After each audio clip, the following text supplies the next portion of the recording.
ਸਤਿ ਸ਼੍ਰੀ ਅਕਾਲ। ਤੁਸੀਂ ਜੁੜੇ ਹੋਏ ਹੋ ਪੰਜਾਬੀ ਰੇਡੀਓ ਯੂਐਸਏ ਦੇ ਨਾਲ ਤੇ ਮੈਂ ਹਾਂ ਪ੍ਰਵੀਨ ਸ਼ਰਮਾ ਲੈ ਕੇ ਹਾਜ਼ਰ ਹਾਂ ਇੱਕ ਹੋਰ ਨਵੀਂ ਰਿਪੋਰਟ। ਅੱਜ ਦੀ ਇਸ ਰਿਪੋਰਟ ਦੇ ਵਿੱਚ ਗੱਲਬਾਤ ਕਰਾਂਗੇ ਉਸ ਮਸਲੇ ਬਾਰੇ ਜਿਹਦੇ ਬਾਰੇ ਸਰਕਾਰ ਗੱਲ ਨਹੀਂ ਕਰ ਰਹੀ। ਜੀ ਹਾਂ, ਗੱਲਬਾਤ ਕਰਾਂਗੇ ਮਹਿੰਗਾਈ ਦੇ ਬਾਰੇ। ਪਰ ਮਹਿੰਗਾਈ ਦੇ ਬਾਰੇ ਗੱਲਬਾਤ ਕਰਨ ਤੋਂ ਪਹਿਲਾਂ ਇਸ ਵੇਲੇ ਦੇਸ਼ ਦੇ ਜੋ ਹਾਲਾਤ ਨੇ ਉਹਨਾਂ ਦੇ ਉੱਤੇ ਚਰਚਾ ਜ਼ਰੂਰੀ ਹੈ। ਮਹਿੰਗਾਈ ਵਧੀ ਕਿੰਨੀ ਹੈ, ਇਹ ਅੰਕੜੇ ਸੁਣ ਕੇ ਤੁਸੀਂ ਹੈਰਾਨ ਰਹਿ ਜਾਓਗੇ। ਪਿਛਲੇ 5 ਸਾਲਾਂ ਤੇ ਜੇ ਗੌਰ ਕਰੀਏ ਤਾਂ ਜਿਹੜਾ ਲੂਣ ਹੈ ਭਾਰਤ ਦੇ ਵਿੱਚ ਉਹਦੇ ਭਾਅ ਤਕਰੀਬਨ 44% ਵਧੇ ਹੈ। ਯਾਨੀ ਕਿ ਅੱਧਿਓਂ ਵੱਧ ਭਾਅ ਉਹਦੇ ਵੱਧ ਚੁੱਕੇ ਨੇ ਜਾਂ ਵਧਣ ਦੇ ਨੇੜੇ ਨੇ। ਤੂੜ ਜਿਹੜੀ ਆ ਅਰਹਰ ਜਿਹਨੂੰ ਆਪਾਂ ਕਹਿ ਦਿੰਦੇ ਹਾਂ, ਉਹਦੀ ਦਾਲ ਦੇ ਭਾਅ ਜਿਹੜੇ ਨੇ 84% ਵਧੇ ਹੈ। 34% ਦੁੱਧ ਵਧਿਆ, ਦੁੱਧ ਦੇ ਭਾਅ ਵਧੇ ਆ। ਕਣਕ ਦੇ 36% ਵਧੇ ਆ। ਚੌਲਾਂ ਦੇ 32% ਵਧੇ ਆ। ਇਹ ਜਿਹੜਾ ਕਣਕ ਤੇ ਚੌਲ ਹੈ ਇਹਦੇ ਭਾਅ ਇਹ ਨਹੀਂਗਾ ਕਿ ਉਹਦੀ ਵਿਕਰੀ 'ਚ ਵਧੇ ਆ। ਉਹ ਭਾਅ ਜਿਹੜੇ ਕਿ ਇੱਕ ਆਮ ਗਾਹਕ ਨੂੰ ਬਾਜ਼ਾਰ ਦੇ ਵਿੱਚੋਂ ਜੋ ਭਾਅ ਆਟਾ ਪੈਂਦਾ, ਜੋ ਭਾਅ ਚੌਲ ਪੈਂਦਾ, ਪਰ ਕੀ ਇਹਦਾ ਲਾਹਾ ਕਿਸਾਨ ਨੂੰ ਮਿਲਿਆ? ਨਹੀਂ, ਬਿਲਕੁਲ ਨਹੀਂ। ਤੇ ਇਹਦਾ ਲਾਹਾ ਗਿਆ ਕਿੱਥੇ? ਇੱਕ ਵੱਡਾ ਸਵਾਲ ਹੈ। ਪਰ ਇਹਦੇ ਤੇ ਚਰਚਾ ਕਰਾਂਗੇ। ਇਹ ਜਿਹੜੀ ਰਿਪੋਰਟ ਹੈ ਤੇ ਸਾਰੀ ਤੇ ਮਹਿੰਗਾਈ ਦੇ ਉੱਤੇ ਜਿਹੜੀ ਰਿਪੋਰਟ ਹੈ ਇਹਦੀ ਸਾਰੀ ਬਾਰੇ ਜਿਹੜੇ ਅੰਕੜੇ ਨੇ ਉਹ ਤੁਹਾਡੇ ਸਾਹਮਣੇ ਰੱਖਾਂਗੇ। ਪਰ ਪਹਿਲਾਂ ਤੁਸੀਂ ਦੇਸ਼ ਦੇ ਹਾਲਾਤਾਂ ਤੋਂ ਜਾਣੂ ਜ਼ਰੂਰ ਹੋ ਜਾਓ। ਮਣੀਪੁਰ ਦੇ ਵਿੱਚ ਕੀ ਚੱਲ ਰਿਹਾ? ਮਣੀਪੁਰ ਦੇ ਵਿੱਚ ਜਿਹੜੀ ਹਿੰਸਾ ਹੋਈ ਹੈ, ਉਹਦੇ ਨਾਲ ਤਕਰੀਬਨ 100 ਤੋਂ ਵੱਧ ਲੋਕ ਮਾਰੇ ਗਏ ਨੇ। 60,000 ਤੋਂ ਵੱਧ ਲੋਕ ਜਿਹੜੇ ਆ, ਉਹਨਾਂ ਨੂੰ ਆਪਣੇ ਘਰ-ਬਾਰ ਛੱਡ ਕੇ ਕਿਤੇ ਹੋਰ ਜਾ ਕੇ ਵਸਣਾ ਪਿਆ। ਮਤਲਬ ਕਿ ਉਹ ਉੱਜੜ ਗਏ ਨੇ, ਕਿਉਂਕਿ ਜਿੱਥੋਂ ਸਮਾਨ ਚੱਕਣਾ ਪਿਆ ਉਹ ਤਾਂ ਤੁਹਾਡਾ ਘਰ ਉੱਥੇ ਆ ਨਾ। ਹੋਰ ਕਿਤੇ ਜਾ ਕੇ ਬੈਠੋਗੇ ਤਾਂ ਤੁਹਾਨੂੰ ਉੱਜੜਿਆਂ ਵਾਂਗੂ ਹੀ ਬੈਠਣਾ ਪੈਂਦਾ ਹੈ। ਇੱਕ ਮਜਬੂਰੀ ਹੈ। ਪਰ ਲੰਘੇ ਦਿਨੀਂ ਪ੍ਰਧਾਨ ਮੰਤਰੀ ਮਨ ਕੀ ਬਾਤ ਪ੍ਰੋਗਰਾਮ ਕਰਕੇ ਅਮਰੀਕਾ ਗਏ ਸੀ ਤੇ ਉਸ ਮਨ ਕੀ ਬਾਤ ਪ੍ਰੋਗਰਾਮ ਦੇ ਵਿੱਚ ਪ੍ਰਧਾਨ ਮੰਤਰੀ ਸਾਹਿਬ ਨੇ ਮਣੀਪੁਰ ਦਾ ਜ਼ਿਕਰ ਤੱਕ ਨਹੀਂ ਕੀਤਾ। ਰਾਜਸਥਾਨ ਦੇ ਵਿੱਚ ਆ ਜਾਓ। ਰਾਜਸਥਾਨ ਦੇ ਵਿੱਚ ਹੋਇਆ ਕੀ ਸੀਗਾ? ਰਾਜਸਥਾਨ ਦੇ ਵਿੱਚ ਇੱਕ ਟੇਲਰ ਦਾ ਸਿਰ ਵੱਢ ਦਿੱਤਾ ਗਿਆ ਸੀਗਾ। ਭਾਜਪਾ ਹਾਲਾਂਕਿ ਉਹ ਮਸਲਾ ਸੀਗਾ ਜਦੋਂ ਨੂਪੁਰ ਸ਼ਰਮਾ ਬੀਬੀ ਨੇ ਮੁਸਲਮਾਨਾਂ ਦੇ ਉੱਤੇ ਬਿਆਨ ਦਿੱਤਾ ਸੀਗਾ ਕਿ ਮੁਸਲਿਮ ਭਾਈਚਾਰੇ ਦੇ ਉੱਤੇ ਜਾਂ ਉਹਨਾਂ ਦੇ ਜਿਹੜੇ ਮੁਕੱਦਸ ਹਜ਼ਰਤ ਮੁਹੰਮਦ ਨੇ ਉਹਨਾਂ ਦੇ ਬਾਰੇ ਕੁਛ ਗਲਤ ਜਿਹੜਾ ਉਹਨਾਂ ਨੇ ਬੋਲਤਾ ਸੀ, ਇਤਰਾਜ਼ਯੋਗ ਸ਼ਬਦਾਵਲੀ ਵਰਤੀ ਸੀਗੀ। ਇਸ ਤੋਂ ਗੁੱਸੇ ਦੇ ਵਿੱਚ ਆਏ ਇੱਕ ਜਿਹੜਾ ਟੇਲਰ ਸੀਗਾ ਉਹ ਬਹੁਤ ਜ਼ਿਆਦਾ ਹਿੰਦੂਤਵੀ ਸੀਗਾ ਤੇ ਉਹ ਇਹਨਾਂ ਚੀਜ਼ਾਂ ਨੂੰ ਜਾਣ-ਬੁੱਝ ਕੇ ਮੁਸਲਮਾਨਾਂ ਨੂੰ ਚਿੜਾਉਣ ਦੇ ਲਈ ਵਰਤਦਾ ਸੀਗਾ। ਤੇ ਉਹ ਬੀਬੀ ਨੂਪੁਰ ਸ਼ਰਮਾ ਦਾ ਲਗਾਤਾਰ ਸਮਰਥਨ ਕਰ ਰਿਹਾ ਸੀਗਾ ਕਿ ਤੁਸੀਂ ਬਹੁਤ ਚੰਗਾ ਕੀਤਾ ਇਸ ਤਰ੍ਹਾਂ ਮੁਸਲਿਮ ਭਾਈਚਾਰੇ ਨੂੰ ਬੇਇੱਜ਼ਤ ਕਰਕੇ। ਤਾਂ ਉਹਦਾ ਸਿਰ ਵੱਢ ਦਿੱਤਾ ਗਿਆ ਸੀ। ਹੁਣ ਭਾਜਪਾ ਉਦੇਪੁਰ ਦੇ ਵਿੱਚ ਵਾਪਰੇ ਇਸ ਕਾਂਡ ਨੂੰ ਚੁੱਕ ਰਹੀ ਹੈ ਲਗਾਤਾਰ ਤੇ ਇਹਨੂੰ ਚੋਣਾਂ ਦਾ ਮਸਲਾ ਬਣਾ ਰਹੀ ਹੈ। ਦੂਜੇ ਪਾਸੇ ਹਕੀਕਤ ਇਹ ਹੈ ਕਿ ਡਰ ਕਰਕੇ ਜਿਹੜਾ ਕਨ੍ਹਈਆ ਲਾਲ ਦੀ ਜਿਹੜੀ ਦੁਕਾਨ ਦੇ ਆਲੇ-ਦੁਆਲੇ ਦਾ ਬਾਜ਼ਾਰ ਹੈ, ਉਹ ਹਲੇ ਤੱਕ ਵੀ ਜਿਹੜਾ ਸੁੰਨਾ ਹੈ। ਦੂਜੇ ਪਾਸੇ ਹੁਣ ਜੇ ਇਹਨਾਂ ਦੀ ਸਰਕਾਰ ਦੇ ਕੰਮਕਾਰ ਨਹੀਂ ਦੇਖੀਏ ਜਾਂ ਭਾਜਪਾ ਦੇ ਲੀਡਰਾਂ ਕਨੀ ਦੇਖੀਏ, ਤਾਂ ਇਹਨਾਂ ਨੂੰ ਇਹ ਲੱਗਦਾ ਹੈ ਕਿ ਜਿਹੜਾ ਫਿਰਕਾ ਪ੍ਰਸਤੀ ਦਾ ਪੱਤਾ ਵਾ, ਉਹ ਹਰੇਕ ਥਾਂ ਸੂਤ ਆ ਸਕਦਾ ਹੈ। ਹੁਣ ਇੱਕ ਪਾਸੇ ਤਾਂ ਇਹ ਰਾਜਸਥਾਨ ਦੇ ਵਿੱਚ ਜਾਂ ਮਣੀਪੁਰ ਦੇ ਵਿੱਚ ਤਾਂ ਬੋਲ ਨਹੀਂ ਰਹੇ, ਕਿਉਂਕਿ ਸਰਕਾਰ ਇਹਨਾਂ ਦੀ ਹੈ। ਰਾਜਸਥਾਨ 'ਚ ਬੋਲ ਰਹੇ ਨੇ ਕਿਉਂਕਿ ਰਾਜਸਥਾਨ ਦੇ ਵਿੱਚ ਚੋਣਾਂ ਆਉਣ ਵਾਲੀਆਂ ਤੇ ਸੱਤਾਧਾਰੀ ਪਾਰਟੀ ਜਿਹੜੀ ਆ ਉਹ ਕਾਂਗਰਸ ਹੈ। ਹੁਣ ਤੁਸੀਂ ਦੇਖੋ ਮੱਧ ਪ੍ਰਦੇਸ਼ ਦੇ ਵਿੱਚ ਇੱਕ ਬੰਦੇ ਨੇ ਇੱਕ ਕਬਾਇਲੀ ਨੌਜਵਾਨ ਉੱਤੇ ਪਿਸ਼ਾਬ ਕਰਤਾ ਤੇ ਸ਼ਿਵਰਾਜ ਸਿੰਘ ਚੌਹਾਨ ਕਹਿੰਦਾ ਕਿ ਦੋਸ਼ੀ ਦਾ ਕੋਈ ਦੀਨ ਧਰਮ ਨਹੀਂ ਹੁੰਦਾ, ਉਹਦਾ ਕੋਈ ਮਜ਼ਹਬ ਨਹੀਂ ਹੁੰਦਾ। ਬਿਲਕੁਲ, ਸ਼ਿਵਰਾਜ ਸਿੰਘ ਚੌਹਾਨ ਤੁਸੀਂ ਠੀਕ ਕਹਿਣੇ ਹੋ ਕਿ ਜਿਹੜਾ ਬੰਦਾ ਦੋਸ਼ੀ ਹੈ, ਉਹਦੇ ਫਿਰਕੇ ਦੇ ਨਾਲ ਉਹਦੇ ਸਾਰੇ ਫਿਰਕੇ ਨੂੰ ਬੰਨਿਆ ਨਹੀਂ ਜਾਣਾ ਚਾਹੀਦਾ। ਪਰ ਤੁਸੀਂ ਖੁਦ ਕਿਉਂ ਭੁੱਲ ਜਾਂਦੇ ਹੋ? ਤੁਸੀਂ ਖੁਦ ਇਹਨਾਂ ਚੀਜ਼ਾਂ ਦੀ ਵਕਾਲਤ ਕਰਦੇ ਹੋ। ਰਾਜਸਥਾਨ ਵਾਲੀ ਘਟਨਾ 'ਚ ਤੁਸੀਂ ਕਹਿਣੋ ਕਿ ਦੋਸ਼ੀ ਜਿਹੜੇ ਸੀਗੇ ਉਹ ਮੁਸਲਿਮ ਭਾਈਚਾਰੇ, ਤੁਸੀਂ ਉਹਨਾਂ ਨੂੰ ਟਾਰਗੇਟ ਕਰਦੇ ਹੋ, ਗਾਲਾਂ ਕੱਢਦੇ ਤੁਹਾਡੇ ਸਮਰਥਕ ਜਿਹੜੇ ਨੇ। ਤੇ ਇਸੇ ਤਰ੍ਹਾਂ ਜਦੋਂ ਤੁਸੀਂ ਕਹਿਣੋ ਕਿ ਦੋਸ਼ੀ ਦਾ ਕੋਈ ਫਿਰਕਾ ਨਹੀਂ ਹੁੰਦਾ, ਉਹਦਾ ਕੋਈ ਮਜ਼ਹਬ ਨਹੀਂ ਹੁੰਦਾ, ਤਾਂ ਫਿਰ ਕਿਉਂ ਤੁਸੀਂ ਇਹਨਾਂ ਚੀਜ਼ਾਂ ਨੂੰ ਜਦੋਂ ਕਿਸੇ ਮੁਸਲਿਮ ਭਾਈਚਾਰੇ ਦਾ, ਕਿਸੇ ਹਿੰਦੂ ਭਾਈਚਾਰੇ ਦੇ ਬੰਦੇ ਨਾਲ ਝਗੜਾ ਹੋ ਜਾਂਦਾ, ਉਹਦਾ ਘਰ ਢਵਾ ਦਿੰਦੇ ਹੋ? ਜਾਂ ਜਦੋਂ ਗਣੇਸ਼ ਅਸ਼ਟਮੀ ਮੌਕੇ ਜਿਹੜਾ ਝਾਕੀਆਂ ਨਿਕਲਦੀਆਂ ਨੇ, ਉਹਨਾਂ ਦੇ ਵਿੱਚ ਜਦੋਂ ਮੁਸਲਿਮ ਬਹੁ ਗਿਣਤੀ ਇਲਾਕਿਆਂ ਦੇ ਵਿੱਚ ਇਹ ਝਾਕੀਆਂ ਨਿਕਲੀਆਂ, ਤਾਂ ਉੱਥੇ ਜਾਣ-ਬੁੱਝ ਕੇ ਉਹਨਾਂ ਦੇ ਵਿੱਚ ਖੱਲਰ ਪਾਇਆ ਗਿਆ ਤੇ ਬਾਅਦ ਦੇ ਵਿੱਚ ਲੋਕਾਂ ਦੇ ਉੱਤੇ ਕਾਰਵਾਈ ਕਰਨ ਦੇ ਨਾਂ ਤੇ ਘਰ ਢਾਏ ਗਏ। ਜਦ ਕਿ ਉਹਨਾਂ ਲੋਕਾਂ ਦੇ ਵਿੱਚ ਢਹਿ ਗਏ ਜਿਹੜੇ ਲੋਕ ਉਸ ਸਮੇਂ ਮੌਜੂਦ ਹੀ ਨਹੀਂ ਸੀਗੇ। ਸੋ ਇਹ ਸਾਰਾ ਵਰਤਾਰਾ ਵਾ ਸਾਡੇ ਮੁਲਕ ਦੇ ਵਿੱਚ। ਹੁਣ ਆਉਣੇ ਆ ਕਿ ਜਿਹੜੀ ਰਿਪੋਰਟ ਦੇ ਬਾਰੇ ਆਪਾਂ ਗੱਲਬਾਤ ਕਰ ਰਹੇ ਸੀਗੇ। ਇਸ ਵੇਲੇ ਕਿਉਂਕਿ ਮੱਧ ਪ੍ਰਦੇਸ਼, ਰਾਜਸਥਾਨ ਤੇ ਛੱਤੀਸਗੜ੍ਹ ਦੇ ਵਿੱਚ ਜਿਹੜੀਆਂ ਉਹ ਕਾਂਗਰਸ ਦੀਆਂ ਸਰਕਾਰਾਂ ਸੀਗੀਆਂ ਮੱਧ ਪ੍ਰਦੇਸ਼ ਦੇ ਵਿੱਚ ਤਾਂ ਸੀਗੀ ਤੇ ਰਾਜਸਥਾਨ ਦੇ ਵਿੱਚ ਤਾਂ ਇਸ ਵੇਲੇ ਹੈਗੀ ਹੈ, ਛੱਤੀਸਗੜ੍ਹ ਦੇ ਵਿੱਚ ਵੀ ਹੈਗੀ ਹੈ। ਮੌਸਮ ਬੇਸ਼ੱਕ ਠੰਡਾ ਹੋਊਗਾ ਪਰ ਭਾਜਪਾ ਦਾ ਮੂਡ ਜਿਹੜਾ ਉਹ ਪੂਰਾ ਗਰਮ ਹੈ। ਪਰ ਕਰਨਾਟਕ ਦੇ ਵਿੱਚ ਜਿਹੜੇ ਆਦੀਵਾਸੀ ਉੱਤੇ ਪਿਸ਼ਾਬ ਕੀਤਾ ਸੀ ਉਹਦੇ ਪੈਰ ਵੀ ਧੋਤੇ ਮੁੱਖ ਮੰਤਰੀ ਨੇ, ਕਿਉਂਕਿ ਚੋਣਾਂ ਨੇ। ਇਸੇ ਕਰਕੇ ਕਹਿ ਰਹੇ ਨੇ ਕਿ ਦੋਸ਼ੀ ਦਾ ਕੋਈ ਧਰਮ ਨਹੀਂ ਹੁੰਦਾ, ਕਿ ਇਹਨੂੰ ਲੋਕ ਹਿੰਦੂਤਵ ਨਾਲ ਨਾ ਜੋੜ ਲੈਣ ਕਿਤੇ। ਖੈਰ, ਇੱਕ ਅੰਗਰੇਜ਼ੀ ਅਖਬਾਰ ਦੇ ਵਿੱਚ ਇੱਕ ਰਿਪੋਰਟ ਛਪੀ ਹੈ, ਜਿਹਦੇ ਵਿੱਚ ਇਹ ਗੱਲ ਕਹੀ ਗਈ ਹੈ ਕਿ ਪਿਛਲੇ 5 ਸਾਲਾਂ ਦੇ ਵਿੱਚ ਲੂਣ ਦੇ ਭਾਅ 44% ਵਧੇ ਆ, ਤੂੜ ਅਰਹਰ ਦਾਲ ਦੇ ਭਾਅ 84%, ਦੁੱਧ ਦੇ ਭਾਅ 34%, ਕਣਕ ਦੇ 36% ਤੇ ਚੌਲਾਂ ਦੇ 32%।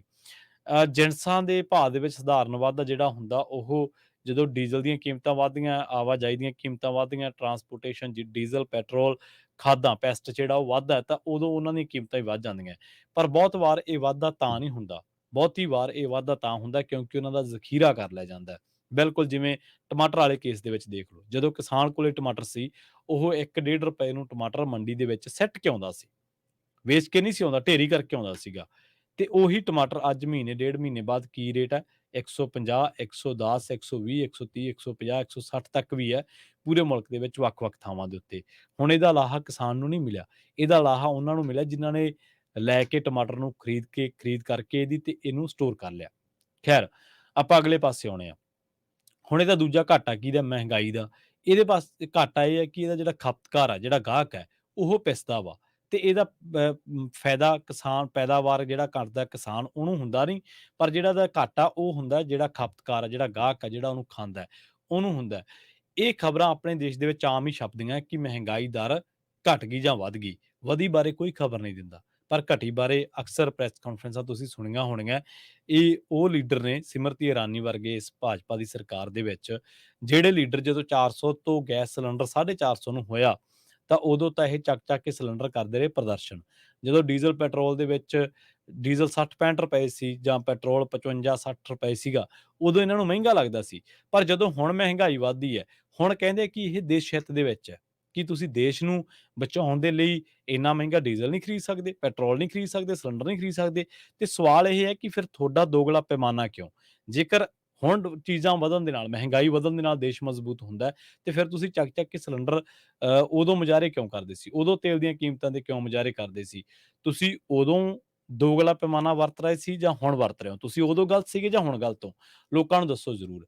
ਦੂਜਾ ਇਹ ਹੈ, ਸਰਕਾਰੀ ਮੁਲਾਜ਼ਮਾਂ ਦੀ ਤਨਖਾਹ ਤਾਂ ਵੱਧ ਜਾਂਦੀ ਹੈ ਕਿਉਂਕਿ ਮਹਿੰਗਾਈ ਦਰ ਵਧੀ ਹੈ। ਪਰ ਜਿਹੜੇ ਗੈਰ ਰਸਮੀ ਖੇਤਰਾਂ ਦੇ ਵਿੱਚ ਕੰਮ ਕਰਦੇ ਆ, ਕਿਸਾਨ ਹੈ, ਮਜ਼ਦੂਰ ਹੈ, ਉਹ ਵੱਧ ਰਹੀ ਮਹਿੰਗਾਈ ਦਾ ਸ਼ਿਕਾਰ ਬਣਦੇ ਤੇ ਅਖੀਰ ਇਹਨਾਂ ਚੀਜ਼ਾਂ ਦੇ ਉੱਤੇ ਜਿਹੜੀ ਸਭ ਤੋਂ ਵੱਧ ਜਿਹੜੀ ਕੌਮ ਪ੍ਰਭਾਵਿਤ ਹੁੰਦੀ ਹੈ, ਸਭ ਤੋਂ ਵੱਧ ਜਿਹੜਾ ਲੋਕ ਪ੍ਰਭਾਵਿਤ ਹੁੰਦੇ, ਵਰਗ ਪ੍ਰਭਾਵਿਤ ਹੁੰਦਾ, ਉਹ ਹੈ ਕਿਸਾਨ, ਮਜ਼ਦੂਰ, ਕੰਮਕਾਰ, ਦਿਹਾੜੀ, ਛੋਟਾ ਤਬਕਾ, ਮੁਲਾਜ਼ਮ ਦੇ ਵਿੱਚ ਵੀ ਛੋਟਾ ਤਬਕਾ ਜਿਹੜਾ ਆ ਜਾਂਦਾ ਹੈ, ਜਾਂ ਵਪਾਰ ਦੇ ਵਿੱਚ ਵੀ ਛੋਟਾ ਤਬਕਾ। ਹੁਣ ਅਸਲ ਦੇ ਵਿੱਚ ਸਰਕਾਰ ਕੇਂਦਰ ਸਰਕਾਰ ਜਿਹੜੀ ਆ ਉਹ ਸਵੀਕਾਰ ਕਰਦੀ ਹੈ ਕਿ ਸਾਡੇ ਦੇਸ਼ ਦੇ ਵਿੱਚ 80 ਕਰੋੜ ਬੰਦਾ ਹੈ ਜਿਹੜਾ ਸਾਨੂੰ ਪਾਲਣਾ ਪੈ ਰਿਹਾ ਹੈ। ਮਤਲਬ ਉਹਨਾਂ ਦੇ ਵਿੱਚ ਇੰਨੀ ਪਹੁੰਚ ਹੀ ਨਹੀਂ ਗੀ ਕਿ ਰੋਜ਼ਮर्रा ਦੀਆਂ ਜ਼ਰੂਰਤਾਂ ਪੂਰੀਆਂ ਕਰਕੇ ਆਪਣਾ ਰਾਸ਼ਨ ਵੀ ਖਰੀਦ ਸਕਣ। ਹੁਣ ਸਰਕਾਰ ਦੀ ਇਹ ਮਜਬੂਰੀ ਹੈ ਕਿ ਵੋਟ ਬੈਂਕ ਨੂੰ ਕਹਿ ਲਓ ਜਾਂ ਲੋਕਾਂ ਦੇ ਵਿੱਚ ਇੰਨੀ ਸਮਰੱਥਾ ਨਹੀਂ ਬਚੀ ਆਰਥਿਕ ਤੌਰ ਤੇ ਕਿ ਉਹ ਅਨਾਜ ਲੈ ਕੇ ਖਾ ਸਕਣ। ਸਰਕਾਰ 80 ਕਰੋੜ ਲੋਕਾਂ ਨੂੰ ਮੁਫ਼ਤ ਅਨਾਜ ਦੇ ਰਹੀ ਹੈ ਤੇ ਇਹ ਸਿਆਸੀ ਤੇ ਪ੍ਰਸ਼ਾਸਕੀ ਮਜਬੂਰੀ ਬਣ ਚੁੱਕੀ ਹੈ ਸਾਡੀ ਕੇਂਦਰ ਸਰਕਾਰ ਦੀ। ਇਸ ਵੇਲੇ ਅਰਹਰ ਦੀ ਦਾਲ ਦੇ ਵਿੱਚ ਜਿਹੜਾ ਸਧਾਰਨ ਵਾਧਾ ਹੋਇਆ, ਉਹਦਾ ਕਾਰਨ ਜ਼ਖੀਰੇਬਾਜ਼ਾਂ ਦੁਆਰਾ ਦਾਲ ਦਾ ਭੰਡਾਰ ਕਰਨਾ ਹੈ। ਇਸ ਸਾਲ ਜਨਵਰੀ ਤੋਂ ਜੂਨ ਤੱਕ ਦਾਲ ਦੇ ਭਾਅ 30% ਤੱਕ ਵਧੇ ਸੀ।